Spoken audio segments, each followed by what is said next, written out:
There's always a price to pay for success, and down at Selhurst Park it's the Crystal Palace fans who could lose out on their club's first FA Cup final. Tickets for the Wembley meeting with Manchester United have been spread throughout the league and divided between the two clubs, but not so fairly. United are happy with their 26,000 allocation, but Palace have been granted a lowly 14,000. The FA says the system works on average attendances. That's 17,000 at Selhurst Park. But even after the two clubs have got their tickets, there's still 40,000 seats left. There's too many tickets going to the counties, and there's too many tickets going to Football League clubs who aren't in the cup final. And all the tickets that end up on the black market invariably end up coming from the players. So there should be a cut down in the allocation to league clubs, because that will mean the players will be getting less, whatever the PFA say to defend their members, and that means there'll be less on the black market. And the counties don't need 30,000 tickets out of 80,000. There ought to be a bigger allocation to clubs. Fans have been queuing in South London for a week, and it's now the turn of club members. And I blame the FA. You got 40,000 tickets going to people that don't want nothing. That's right. And what isn't sold then goes out. It's a field day for the touts. Well, now we've got the tickets where the others are just going to have to queue up like we did. It goes without saying that Saturday's match will be a sellout, but there'll still be a lot of dissatisfied Palace supporters who can only hope that by the time their club makes it back to Wembley, the FA will have changed their rules. Beverly Webb, Sky News. Story in itself, isn't it? Ron knows going to the office of fair trading, but Ron, we agree with you. We agree with you. I mean, it's the FA Cup, it's the FA's tournament, so we've got no objections about the number of tickets they keep. That's their business, obviously. But when Crystal Palace get 19,000 tickets for the semi-final and only 14 for the final, there's got to be something wrong somewhere. Well, nothing makes sense about the whole thing. No. United, who have a tremendous gate, best crowds in the league, get 26,000. I mean, the whole thing's crazy. As far as you and I are concerned, it's time that the FA got their The FA should liaise with Palace and United and get it all sorted out. That's it. The reaction to today's Wembley visit inside the Selhurst Park club shop has surpassed all expectations. Everything's up by 50%, and it's just unbelievable. Unbelievable. We're overwhelmed with everything. The staff been run off their feet. Oh, they all want to give their notice in. They work so hard, but they've been marvellous for them. Really but they good. Enjoy it. Yes, they do. They're Palace through and through, and it's a fillip for them all. And supporting Palace takes other forms too. Palace won't be without ecclesiastical support at Wembley. The Red Devils are being exorcised. The Reverend Nigel Sands, ironically once a curate in Liverpool, now doubles as a Berkshire vicar and Crystal Palace historian. His flock know his tendencies. And so tomorrow, when you're watching the cup final and you see Palace's Phil Barber racing down that wing with every nerve and sinew stretched to reach the ball, you see our England B international goalkeeper stretching as far as he can to just fingertip the save round the post. That's the sort of thing that St Paul is talking about. Giving everything you've got. Then there's the Manchester-based supporters club.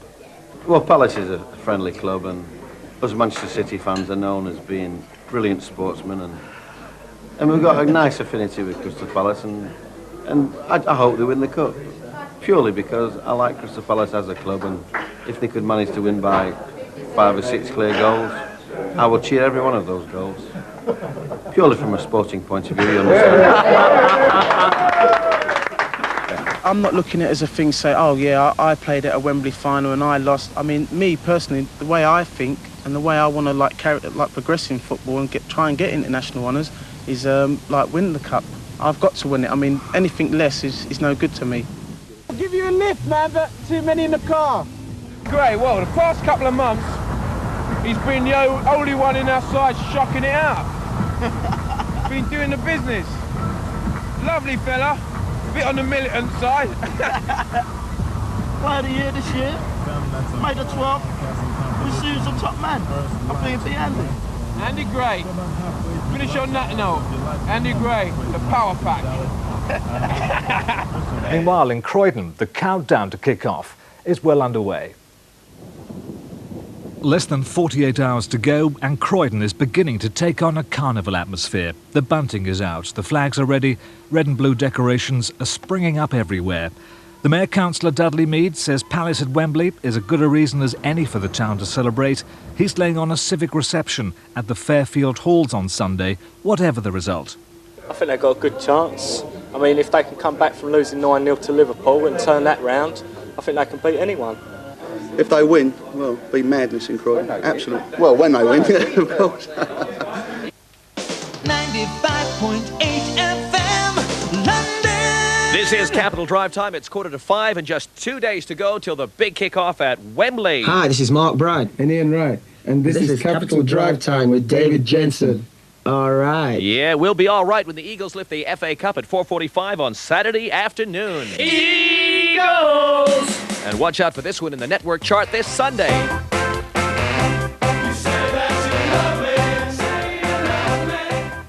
Yes, in true tradition, the Palace players have recorded their cup final song and it's already made London's top 20.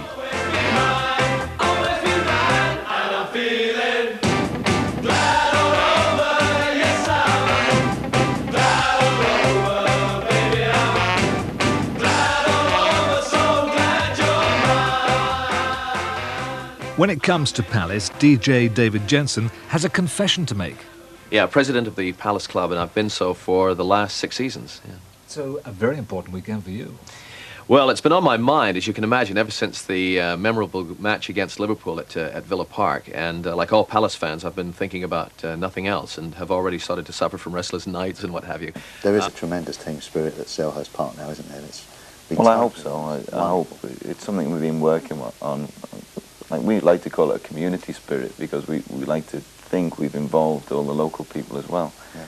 It's something I've consciously tried to foster since I've been at the club. We want an involvement from the local community. We want people to think upon Crystal Palace as their local team. Absolutely. And to feel proud of them. Yeah. Well, the response, the bunting. I mean, actually got bunting across streets and shop windows displayed with the colours and the Eagles. It's wonderful. It's a wonderful feeling. It should be as well. Like we've never been there before. Yeah. If we can't do something special for an occasion like this, then we don't really deserve to have a team playing at Wembley. I'm delighted the people from Croydon have given us tremendous backing, and it's been very pleasing for me to see because it was a little bit sleepy, 4 to 5 years ago.